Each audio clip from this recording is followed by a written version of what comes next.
The beautiful weather that typically follows every deadly storm is something of a paradox. The best of weather always seems to follow in the wrath of Mother Nature, and this day is no exception. It's Memorial Day 2004 in this quiet community in Louisville, Kentucky. Residents are starting to explore in the aftermath of the night's powerful storms that spawned several tornadoes, including an F-0 that made its presence known here. Residents arm themselves with digital cameras and cups of coffee as the morning wears on. Police and the Red Cross roam the neighborhood continuously. Everyone is eager to see the extent of the damage, including this home that was picked up and rolled into a neighboring residence. Although this particular tornado was mild, it still manifested all of the fear that even the strongest of vortex can produce. Debris is littered throughout the neighborhood, and almost everyone has a great deal of work to do in order to restore this peaceful community to a state of normalcy.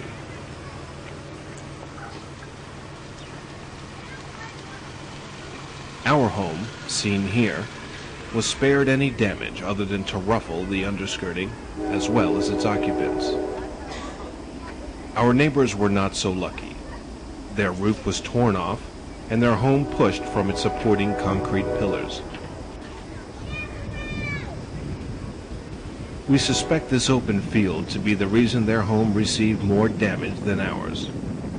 In the end, this house may have also acted as a shield, preventing the brunt of the force from reaching our home. Pieces of the roof lay on our porch and into our yard.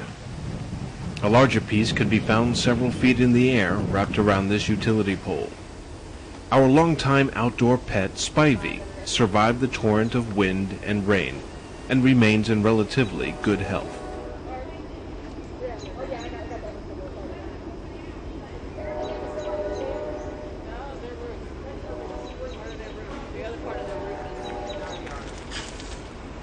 Debris oftentimes ends up in the most unlikely of places, such as this piece of aluminum that was deposited atop a guide wire.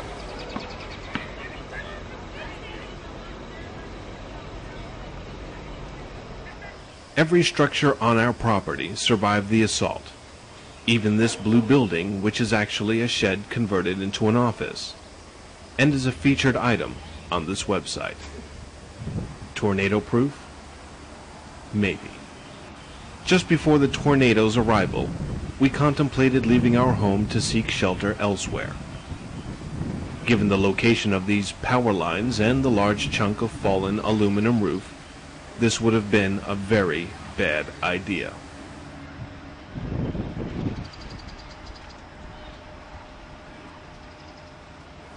Christine is in the yard attempting to de-insulate the tree. Insulation from the exposed roof is by far our largest cleanup effort. Insulation can be found plastered against cars and walls, embedded in screens and shrubbery, and many other locations.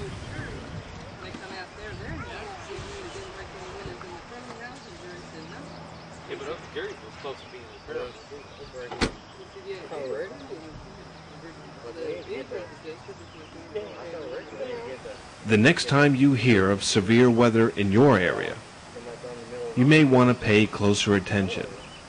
This may eventually happen to you.